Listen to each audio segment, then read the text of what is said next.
கருப்பாய்க்கு நிறமாத கற்பிணியாக இருந்தாலும் ஒவ்வொரு பிரசத்திலும் என் மனைவிக்கு பிறக்கின்ற குழந்தை அனைத்தும் ஒன்று பிறந்தே இறந்து விடுகின்றது. இறந்தே பிறந்து அழிந்து கொண்டே வருகின்றது. என்ன காரணம் என்று எனக்கு ஒன்று புரியவில்லை. இருந்தாலும் இந்த மன்னனுக்கு பிறகு இந்த தெலுங்காவூரை ஆள்வதற்கு எனக்கு ஒரு குழந்தை செல்வ வேண்டும் என்று கள்ள கண்டால் கடவுளாக நினைத்து அந்த அரியாமக்காரன் அழகமலையானுக்காக நான் 6 நாள் பூசைகளை செய்து வருகின்றேன். இதுவரையில் எங்களுக்கு இதுவரையில் ஒரு குழந்தை செல்வத்தை அந்த ஆண்டவன் கொடுக்கவில்லை. அந்த ஆண்டவனுக்காக என் தெலுங்காவூர் நாட்டிலே ஆலயத்தில் இருக்கக்கூடிய அனைத்திலும் தினந்தோறும் 6 நாள் பூசைகளை நான் செய்து வருகின்றேன். எங்களுக்கு ஏற்ப இதுவரையில் ஒரு குழந்தை செல்வத்தை நீ கொடுக்கவில்லை. உன்னைத்தானே நினைத்து வாழ்ந்து கொண்டிருக்கின்றேன். என் மனைவிக்கும் 55 வயதாகின்றது, எனக்கு 60 வயதாகின்றது. இந்த நாட்டு மக்கள் எல்லாம் இந்த கோட்டைப்புறமான் மன்னனுக்கு 60 வயது ஆகிக் கொண்டிருக்கின்றது. இவனுக்கு பிறகு இந்த தெலுங்காவூரை நாட்டை ஆள்வதற்கு இனிமேல் எப்படி குழந்தை செல்வம் வேண்டும் என்று நாட்டு மக்கள் எல்லாம் எங்களை துஷ்டமாக பேசிக் கொண்டிருக்கிறார்கள். இறைவா, காசிநாதா, கருணாமூர்த்தியே, உன்னையே தட்டமிட்டு நாங்கள் வாழ்ந்து கொண்டிருக்கிறேன். எங்களுக்கு இப்படி ஒரு சோதனையை கொடுத்திருக்கிறார்கள். ஐயரே, நாங்கள் என்ன செய்வோம்? இறைவா, பரமேஸ்வரா, காசிநாதா, அழகுமலையானே, உன்னைத்தான் நினைத்தராக திறந்தோடு வாழ்ந்து வருகின்றோம்.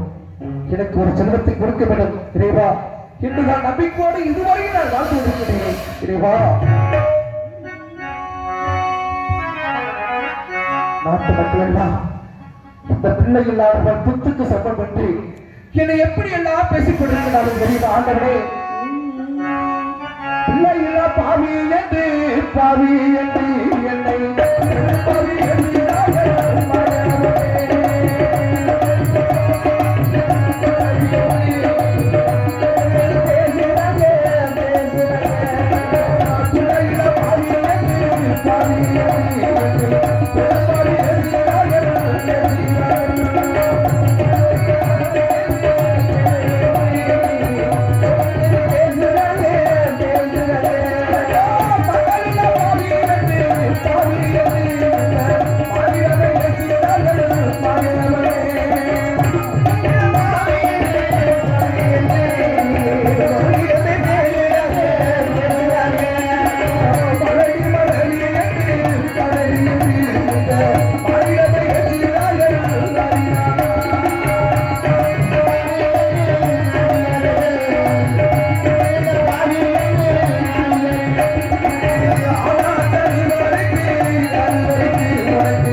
இப்படி எல்லாம் 6 நாள் பூசை நான் செய்து வருகின்றேன்.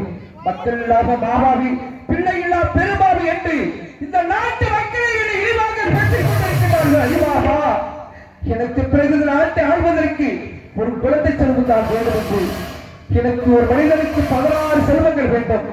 15 செல்வங்களை கொடுத்த ஆண்டவன் எனக்கு ஒரு குழந்தை செல்வம் இல்லாத காரணத்தினால் தினந்தோறும் நான் என் மனைவியும் இந்த தேசத்திலே பிள்ளை இல்லாமல் எதற்காக உயிரோடு வாழ வேண்டும் என்று நாங்கள் தினந்தோறும் நினைத்து உன்னையே நினைத்த வளமாக இருந்தாலும் என் மனைவி போட்ட கருப்பாகி இப்பொழுது நிரம்பாத கருப்பையாக இருக்கின்றார்.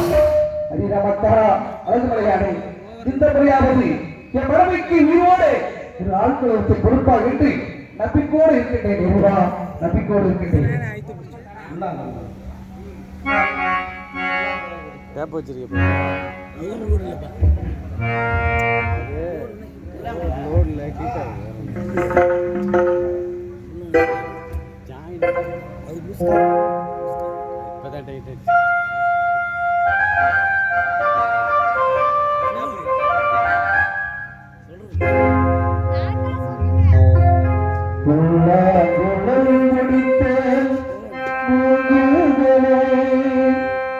எங்கள் புருஷோத்தமன் புகழ் பாடுங்களே வந்தாடும் தந்தை மலத்தோட்டங்களே எங்கள் மதுசூதரன் புகழ் பாடுங்களே